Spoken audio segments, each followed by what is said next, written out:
And Sam Houston Elementary School is the school that was for the blacks. And that's where I went to school. At that time, blacks was called Negroes. Yeah. And my first grade class was actually part of the building that's right out there. I was in, they had the numbers on the class, well, A, B, C, and D class. I was in the C class. And my teacher's name was Nareen Merchant, but it was all blacks. And me personally didn't know too much about segregation. We just thought that was the way it was supposed to be. You know, all the other children and the teachers was all black. Mm-hmm. And the principal, Mr. C.E. Allen, everybody was black.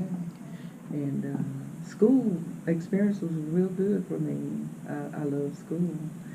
And after they integrated the schools, when first we heard about the integration part was in 1965, and you had a choice where you could either go to Huntsville High School or you could go to Sam Houston.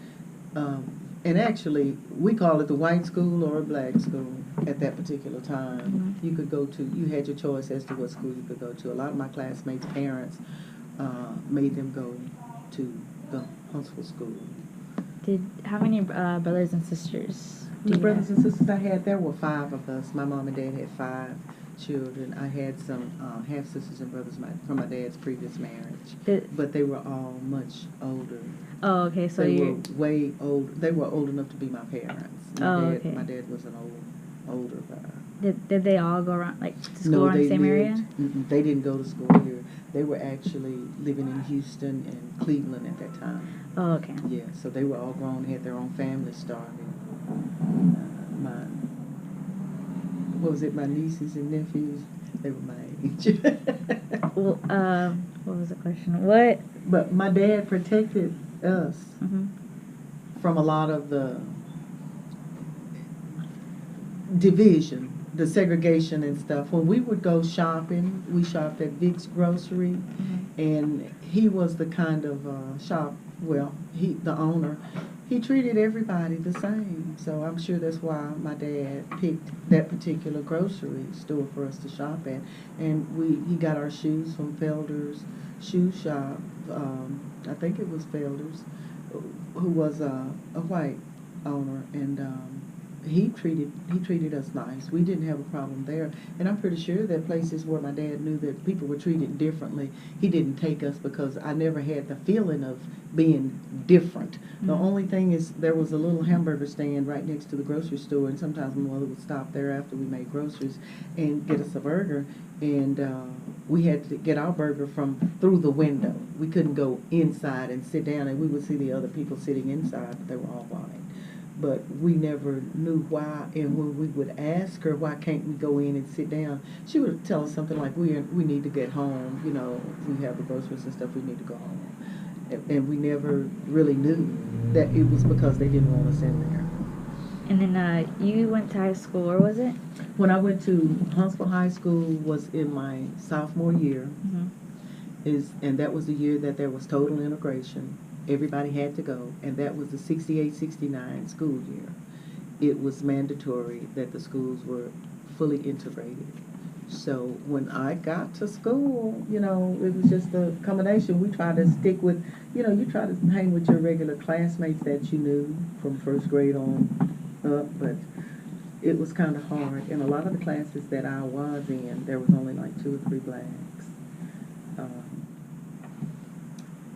And you just go in and take your seat, and me personally, I didn't have a problem because I just stepped to the books. Mm-hmm. And we kind of avoided each other. You know, the white kids kind of avoided you, and you avoided them because you didn't have that relationship with them.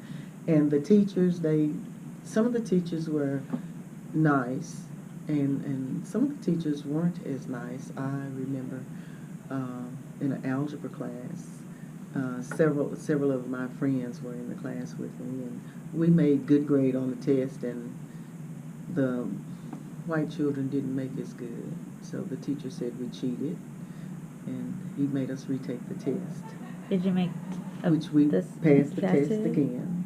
You know, we did because we didn't cheat, but he didn't believe that. we could have passed the test and the white kids didn't pass it.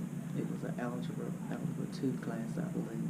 Did you ever feel like more than once that teachers kind of just wouldn't give, I guess, the same attention or Wouldn't give you credit because in that particular class, if we raise our hands, because the algebra problems were where, you know, you raise your hand to ask questions and stuff, he would never let us ask a question. He would always let the white kids ask the question, but he would just kind of ignore your hand up in the air. And so we just decided we'd get together and study together so we could figure out how to get to the answer from the beginning to the end, you know, and do it right. And that's how we got through it. And after that, you know, I didn't just not trust any of the teachers, but him in particular. Just made sure I did my work and, you know, went from there. Our parents came out and had conference with him and everything, but, and he still didn't change. But we got through that class with flying colors, I shall say. Did a lot of your classmates, you guys started off at the same school and just grew up together around the area, right? From first grade on, before integration, you know, when I started in the 50s up until we had total integration in 68, 69, I knew the kids I went to school with. And I did not know, I had no association with the white students or the teachers. Mm-hmm. And my dad was a preacher, and some of the white people would come out to the house, you know, the county agents or the county commissioners and some of the others, the attorneys maybe, or the judge. He knew them. He would go and talk to them, and I think it was because at that particular time, a lot of the churches is how the whites got to know what the black communities wanted, was through the pastors and the churches. They would come out and Dad would sit and talk with them. For instance, our road was never paved, so they would make it a point. I had a sister who had asthma real bad, and the dust would always make her sick, so my mom and Dad made it a point to stay in touch with the county agents, the commissioners and stuff about keeping the roads paved and you know, getting them paved and doing things that would help alleviate all that dust and stuff because of my sister's health. And we eventually got them paved, but it was way after my dad died, and he died in 65.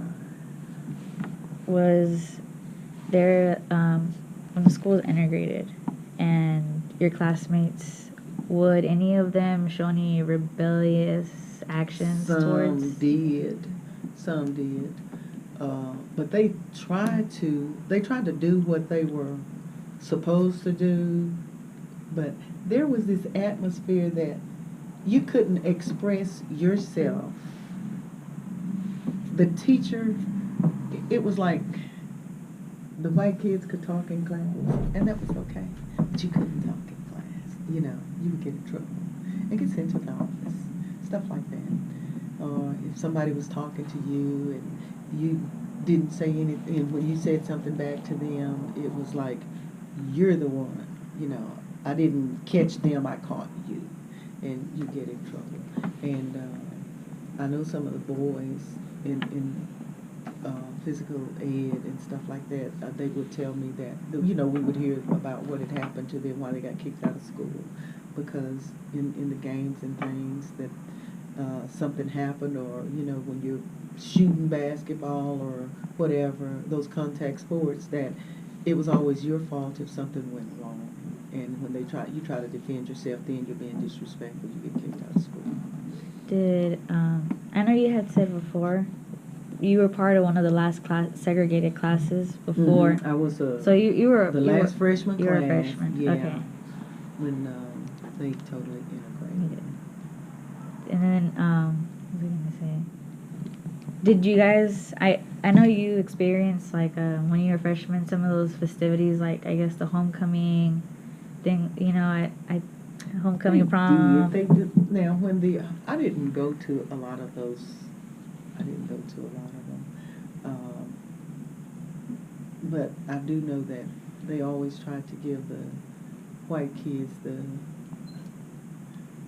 you know, you're going to be the quarterback, or you can always have the best positions, or you can always stay in the spotlight, things like that. And when it come time for scholarships, the blacks were, they want to send you off to junior college. You would never get good references, or they never tried to help you actually go. Now, a few of them did have a coach that would try to help them, but you were not going to get a good position on that team. Mm-hmm. Oh, excuse me. Mm-hmm. You know why the back door is open? No. It's propped open. Is Clara out there? Maybe she's out The there. crew is not here, is I'll see if she's out there. okay. Excuse me. And different things like that. I was number 3 in my class. I was number 1 when it was total segregation. But when I got to Huntsville High, I was number 3 in my class. I did not even get a scholarship to go anywhere. And when they chose who's who for the class, I found out later that one of my white teachers told me that to be in who's who, all of your teachers had to recommend you for who's who. Mm-hmm. Which I did get a recommendation from all of my teachers to be in who's who. But I got married when I was, I think I was a junior. I might have been a senior. I got married when I was a senior, before graduation. I got married in February, I graduated in May. But because I had gotten married, the principal told them that I couldn't be in who's who. Were there other classmates that got married too? Like, I don't know if they did or not. Some did get married, but like around, I'm talking like about they the may same have. age, but Some did get married before they got out of school, but I don't know who. I never even tried to find out. But I couldn't figure out why, yeah. there's kids in who's who that, was barely passing, so Yeah. why couldn't I be in who's who? And I found out that was the reason. And that was one of the reasons I didn't get scholarships and stuff like that. That's just the way they were. In a lot of the yearbooks that I was looking through, I would Mhm. see more so about the white kids, and yeah. I would hardly ever see any blacks, hardly. class president, the class this, the class favorite, the that, all those things were usually given to the whites. And I don't know how they all rigged it up to get it done that way, but that's the way they did it. Because it's, Walker And- County is not, I wouldn't say it's probably like the most, Prejudice. yeah. It is. It's kind of prejudice undercover there. Yeah. You have to have lived here to know the prejudices and to actually feel them. It's like people put on a good front. I would say you experienced that integration class when Mhm. you went in. I don't know. You probably don't remember, but did you ever remember any tension when you walked into the school, or did you always feel comfortable, like when you would go in? I didn't class? ever feel really comfortable. My mom worked in the cafeteria. She was a cook. She was a good cook. But I never felt any tension because I hadn't been raised to. I hadn't been raised to recognize that there was a difference. And Daddy had white friends to come out, Mother had white friends to come out, and the white friends that they had to come out, well, he treated us just like family, Yeah, So, that's a good thing. Yeah, and if we went to their house, we were treated nice. And they just didn't associate with people that didn't want you, So I never really felt that tension, but I'm sure a lot of the kids did. One of my friends, for instance, in our English class, in sophomore year in English class, she made a perfect grade on the semester exam, but the teacher couldn't stand it because she made a perfect score, and so she took off 1 point for a comma that she said should have been in a sentence. Little things like that, because she didn't want it. You could sense that they did not want the black students to be as good as or better than the white students. They was not going to give you the opportunity to excel like that. And so whenever you graduated, would you know? No, I'm not gonna say would you know, but a lot of your classmates did any of them go to the technical school that was right here, or was that Sure, still some open of at the them time? did. I didn't keep up with a lot of them after since I had gotten Yeah. married. I had a son and I was raising him. And then you were just everyone just kind of just went their their own way. ways. Yeah, when we had our first class reunion, I think it was after 5 years, we had our first class reunion. We had it all together. It was either 5 or 10 years. It might have been 10, but we had that first class reunion all together, and I assumed that we had a nice time. We played their music and our music, and everybody seemed to be getting along fine. Yeah. And when we tried to have our next class reunion, we got together, some of the blacks and some whites, we got together and decided, I was at that meeting, when we set a date for it and when we were going to have it and everything. And for some reason, the date we set, after that, we could never get in touch with the white kids, would never come meet with us. And we found out about 2 weeks before, maybe 2-3 weeks before the date we had set to have the reunion, that they set a date just the week ahead of the date. And they had a reunion. So it was all. Yeah, so they had they had gone and had their own meetings and everything, and had a reunion with just the white kids. So after that, we decided that we would, that's the way they wanted it. We would have a meeting with, we would just have our reunions, just the blacks, and that's what we do to this day. And a couple of years ago, we got a call from one of them, and she asked us to meet, that they were having class reunion. They were having, the Friday night or Saturday night over at one of the restaurants, and I think one or two of the black one, I think it was just one. Our class president went, and nobody else went, but they were trying to get us back together, the blacks and the whites, and because the girl called me and asked me did I have email addresses or phone numbers on the classmates, which I told her that I would send her all the ones that I did have emails on, and she emailed them and invited them to come, but nobody went but that one particular, but the class president. And last year we met with one of the white ones out at the mall, one or two, but anyway, there was about 4 or 5 of us, black and white, and she was wanting us to get together and try to plan a class reunion, but after all these years, nobody's really that excited about it. We haven't done it in all these years. We don't remember them like that.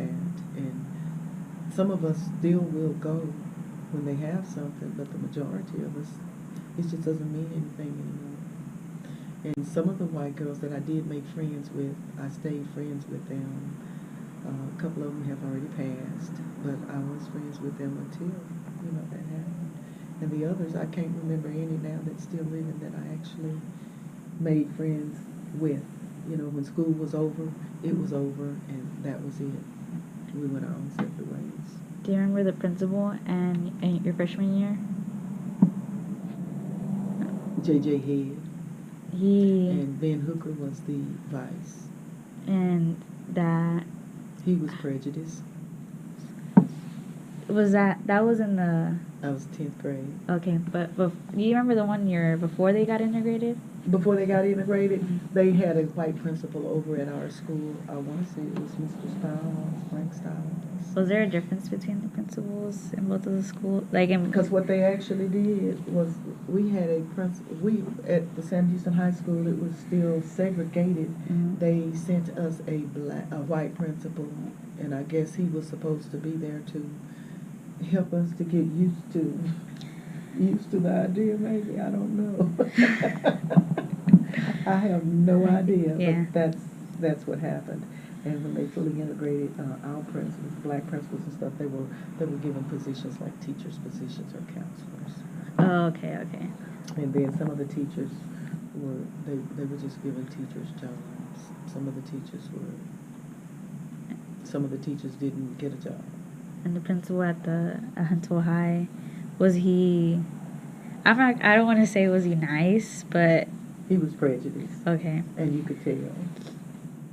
Was he seen a lot, like, in the hallways? Oh, yeah. He would walk around, and I don't know if it was more to be sure we stayed in line or what, but he would walk around, visit the class, and they stick their heads in the door and stuff like that, be sure the white teachers were still safe. That's the way I thought about it. That's how it seemed. That's how it seemed at the time. I don't know if that's really the way he thought about it. And then you got a feeling that when some of me and my classmates get together and stuff, you have that feeling that the white kids, you know, they always have this thing that black kids are mean. You know, they don't like you, they're going to do something to you. It's like they would kind of stay out of your way. Or it's like you had an ulterior motive. You didn't want to just socialize or something. I don't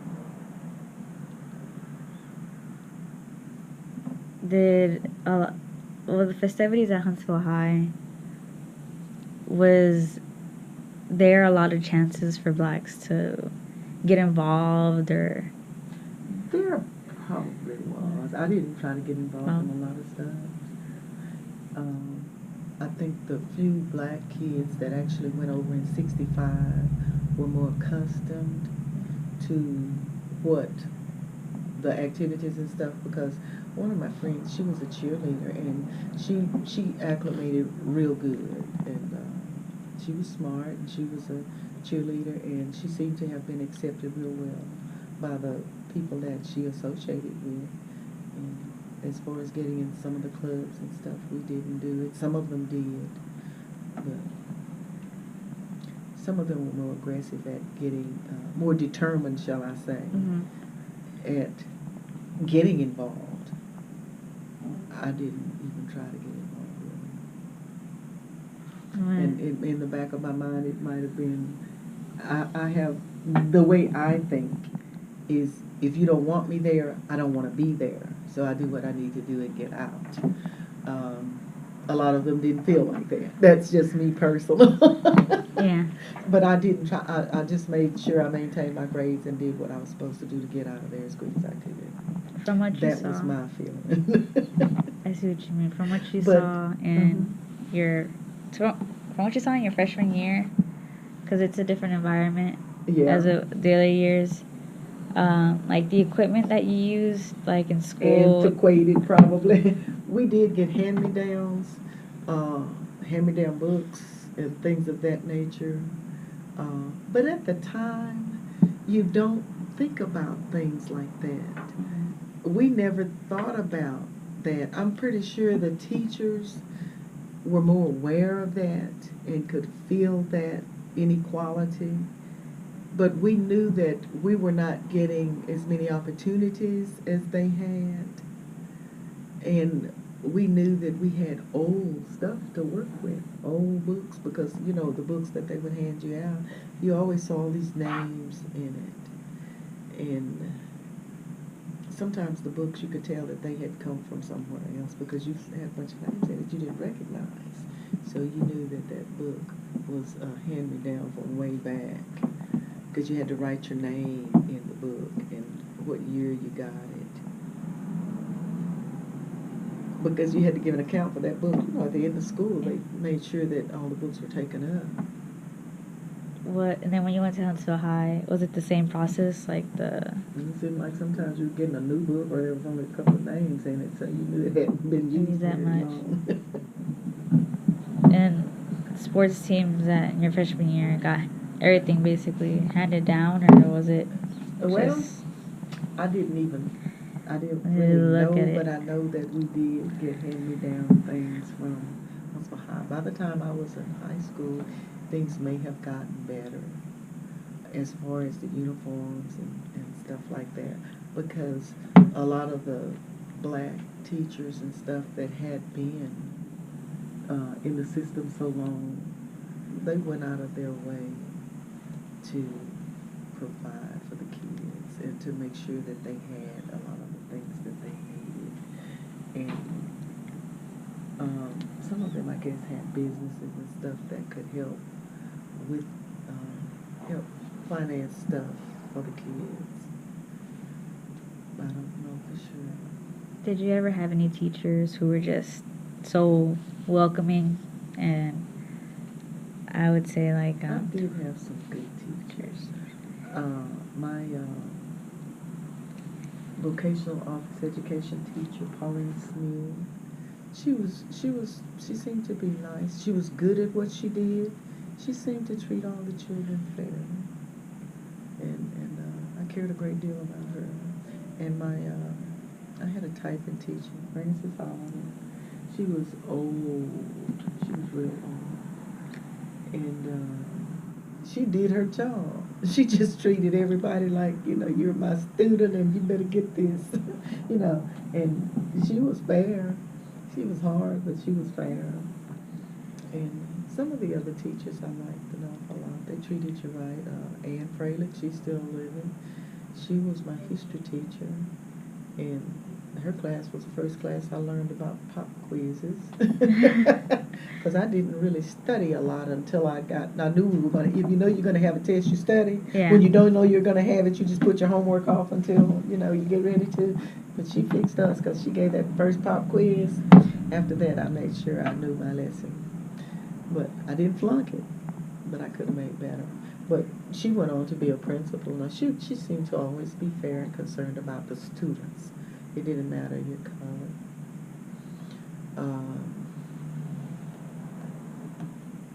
And a lot of the other teachers I had, they faded from my memory. Yeah. Those were memorable. Yeah. Those were memorable. And I knew that they seemed concerned about the students. That's good. I wish I could remember more of them. Ain't that strange? Yeah.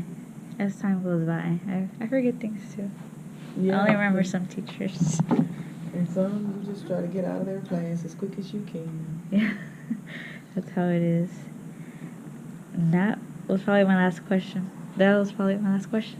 Was it? Yeah. Okay. Good.